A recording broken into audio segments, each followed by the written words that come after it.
Gençliğim dizlerim üstüne çökmüş. Kapaklanınca sevda yoluna bir doğuş yaratıldı. Çıplak ve sen kan yüzlü kurumuş yaprak gibi düşerken dalından ah gibi uzun sesli koptun dudaklarımdan. Kana yüzlü dön neredeysen dön, sensiz olmuyor, kan damlıyor gözlerimden kan. Gücün varsa gel de sen dayan.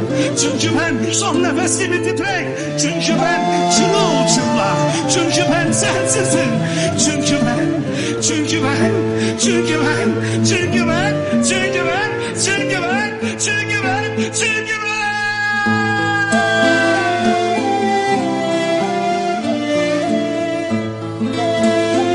senin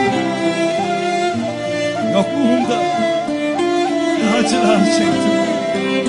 Gözlerimde çiğ damlası, gözlerimde umut hadesi.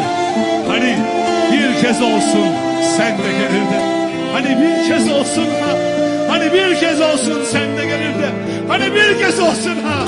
Hani bir kez olsun sen de gelirdin. Hani bir kez olsun beni seversin diye. Sevgi neydi? Sevgi iyilikti. Sevgi güzellikti. Sevgi emekti. Emek. Kıymet bilene, yürek görene, sevip de sevebilene. Ey gönül, sevdin mi ha? Sevdin mi? Sen de benim gibi yandın mı ha? Yan o zaman. Yan da alem görsün seni. Yan da alem yansın yine şevkeden. Öyle bir yan ki yeni düvene nihayet. Öyle nihayet, öyle bir alem olsun. Hay! Hay! Hay! Hem beraber bunu aşkına hayatına bir uzun ses koptu kulaklarımdan. Ben yüzdüm. Bana gösterdim. Sensiz oldu. Kalktan yol gözlerimden.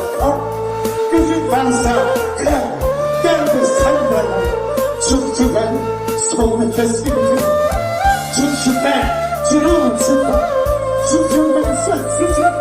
Çünkü ben